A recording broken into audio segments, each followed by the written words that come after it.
Hello, welcome to our community view. We have a special guest today, but let me first explain why we're here today. We want to celebrate ACDHH's 45th anniversary this month. Wow, time sure flies. We want to take a look back with our executive director, Sherri Collins. What's also special about this is that she is going on 25 years now as executive director. And that is definitely a big milestone, not just here in Arizona, but she is also the longest running director for a commission on a national level as well. So hello, Sherri. How are you doing today? Hello, Becca. I'm doing well. Great. Wow. Really makes me think, 25 years. It feels like it was just yesterday. You know, a lot of things have happened over the years, a lot of good things, great things. I'm excited to share those here. That wonderful journey over the 25 years of service. You've been with us for a long time as well. Yeah, I have. It's been 18 years now, which feels like it went in a blink of an eye. Wow. Yeah, right. Well, can we start out then with the story about your journey through ACDHH, starting with how you came to be executive director and what that looked like back 25 years ago? Well, 25 years ago is rather interesting. I'll always remember my anniversary because what happened 25 years ago on that date happened to be my birthday. Right. So I get two celebrations on the same day, so that's nice. 25 years ago, you know, when I moved here, I didn't know anybody. I had a few friends from Gallaudet who lived here, but professionally, I didn't know anybody. So when you think about moving and starting cold on the job, there wasn't any training because the previous director retired and left. And I was on the job and I just had to pick up and learn on the job. So that was quite shocking. And I said, hello, Arizona. Right. So that happened when I moved. So when we started out, we were in the old building across the street. It was a small office at the 1400 block, kind of just across the street from where we are now. We only had a staff of 9 at that time. Yeah, so that's changed now. Yes, I can't believe how much it's grown actually over the years. So speaking of that, can you talk a little bit about ACDHH and what it was called back at that time? I realize the name has changed. Yes. Mm-hmm. When I arrived here, the name of the agency was ACHI, Arizona Council for the Hearing Impaired. ACHI. And that was at that time.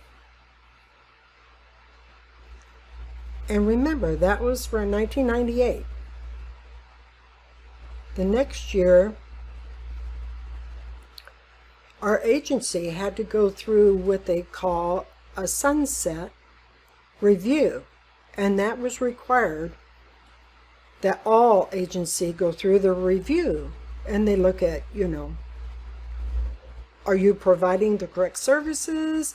Should your agency continue? Should we do something different? So we had to go through that audit review, and then recommendations are made. So in 2000, there are a lot of things that came up during that time that showed up during the audit with findings and happenings that occurred. So they had to clean up some of those issues. So we took advantage of that opportunity to approach our state government to make improvements with the services that were lacking in our agency. And at that time, we had to change the name. ACHI had to go. It just had to go. And that was one of the biggest changes, and that's when we changed our name to ACDHH, Arizona Commission for the Deaf and Hard of Hearing, and that was in the year 2000. We also had licensure at that time, and we changed the number of our board members. In the past, it was 17 and reduced that to 14. So we eliminated some of the board seats. We found that they weren't necessary, and that happened around 2000. So we've had a lot of changes. Wow, yes. I can definitely see so many changes just in my 18-year time here, but definitely for yourself even more so. And even more so beyond that, the 45-year history has seen a lot of changes. So can we talk a little bit about your job as an executive director? What challenges have you faced, and what are some of the accomplishments that you've experienced as well? Yes. Well, one of the biggest challenges had to do with learning quickly. Arizona politics, the legislation, and how the government operated in Arizona, because every state is not the same.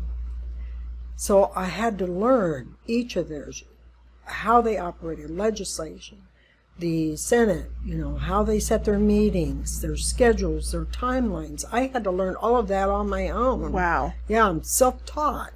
I had to learn everything. And beginning of my job 25 years ago, I had to do so much networking, meeting people, different disability organizations. I had to just really do all of that learning on my own. And they really helped me to learn the government system more quickly.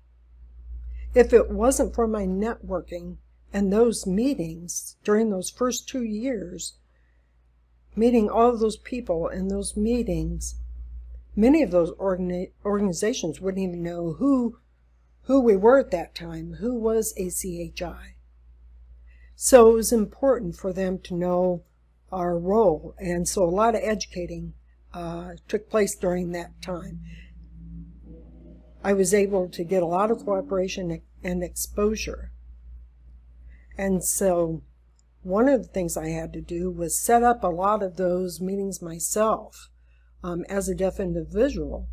It was kind of, almost a shock. When I had these meetings, I brought my own personal experience, and it really made an impact. That way, then any changes we made, I could make sure that impacted our community.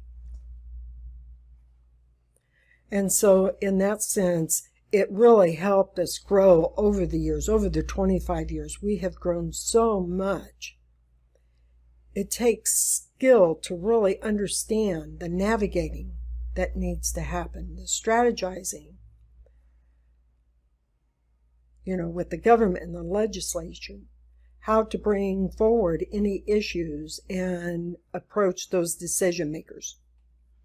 Yes, and I remember some of your personal experiences that you would share with me, and it's really amazing how you were able to face all of those challenges over the years. If we had enough time, you could probably keep going on and on about all of those interesting stories. So now I'm curious, with all of the challenges and accomplishments that you've had over the years, if you were able to, as yourself now, Sherri Collins, go and talk to yourself, Sherri Collins 25 years ago, what kind of advice or things would you say to yourself back then? That's an interesting question. Now, I'm only speaking for myself. Now, 25 years ago, we did not have the advanced technology like we do.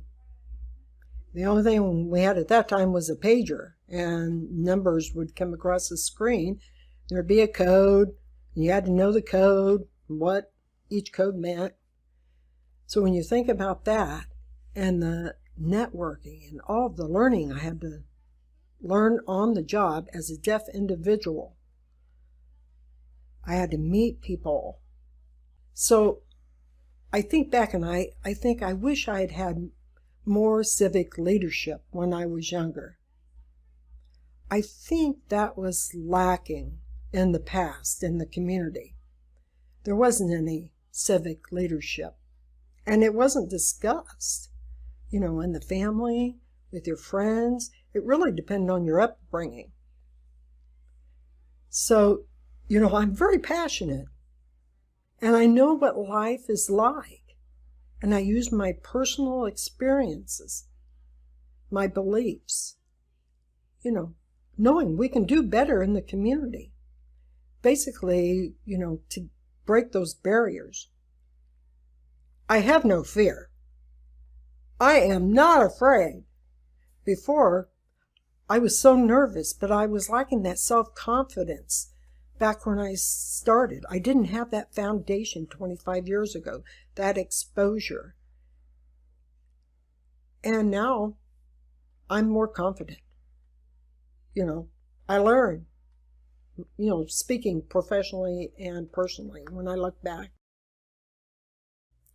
Wow, yeah, and I can see how our agency has even grown more since then as well, and it will experience more growth in the future. So I want to talk a little bit about the civic leadership that you mentioned. And, we're expanding and adding more staff. Before we had 9, and now how many staff do we have now? 21. Oh, 21. Wow, I lost count. Yeah. Yeah, and we're adding more and more. Added 4 positions. 21's the total. Wow. I'm so thrilled.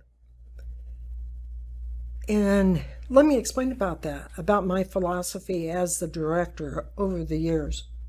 It takes time to build and grow, and we want to make sure that we cover all of the important areas within the program, like a deaf specialist, a hard of hearing specialist, but we didn't have a deaf-blind specialist, but now we've added that position. A licensure requirements, we've got that position.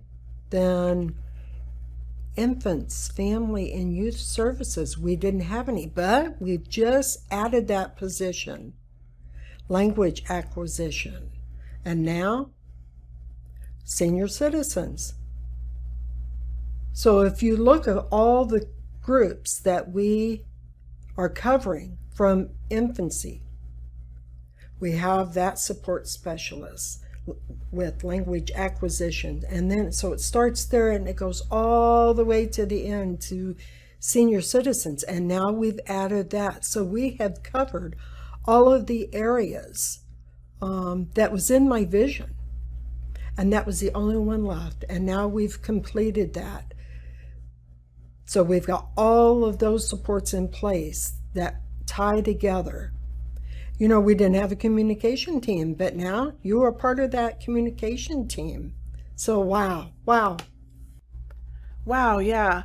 While you were talking, I was looking back at my own experiences and having those flashbacks. This is a good way to wrap up, and we just want to say thank you for those who joined us and are watching, and feel free to follow us through our website. You can look for information there, and also you can follow us on our social media platforms.